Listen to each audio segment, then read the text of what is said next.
first off, start with the Suns. The Suns, if you watched them last night, this is a team that's just been smushed together like Play-Doh, and they're trying to figure out. They have no depth.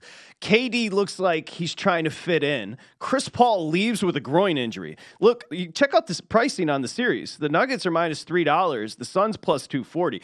I think the Nuggets should be minus 350 or $4. This is Murray struggled last night, Amal, and they still beat the Suns. The Suns scored 87 points. Their team total was set at 112 and a half, 113, somewhere around there. Murray 3 for 15 from the floor, 0 for 9 from 3. Yet Jokic stars. The defense was great. Again, he's their primary ball handler at times, which is crazy. Now, projecting them forward, the Suns, really their lack of depth, I don't think they're going to be able to hang in this series the rest of the way. You can see, let's throw up the series correct score as far as if Denver were to sweep them, it's plus 450 right now. If they were to win in 5, it's 275. So that's your favorite. To win in 6 is 550, and 7 is plus 360. I tend to agree with you. Now, Samich sent over his series pricing, and Fezzik, he mentioned yesterday he loved the Warriors against the Lakers as well. I tend to agree with you, and I've got some great historic numbers with Steph and LeBron coming up in just a bit. I think it goes 6. Potentially 7. So the Nuggets, to your point, are going to be well rested. Look, they've never won a championship. They've never even been a 1 seed.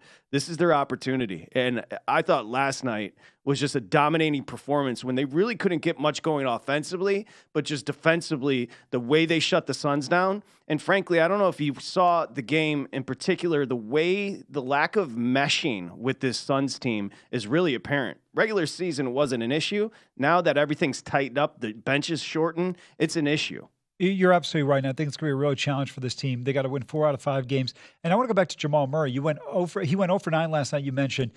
Patrick, this is a guy, that was his worst shooting night of the entire season. He had an 0 for 5 earlier this year and 0 for 6 against Charlotte. The next game, he comes back and goes 3 for 5. This is a near a 40% three-point shooter. I don't expect him to be able to perform at that negative level for the Nuggets in the next game.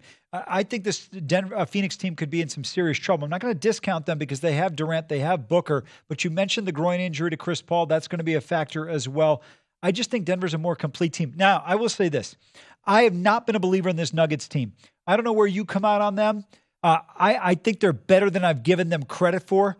They're playing really well, and I thought yesterday they were struggling in the third quarter a little bit. They get down 8 points there, but they make a push and, again, turn the whole thing around by 13 points in the fourth quarter.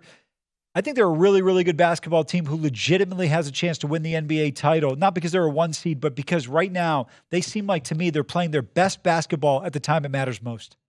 Go to VSiN.com/subscribe to become a VSiN Pro subscriber today.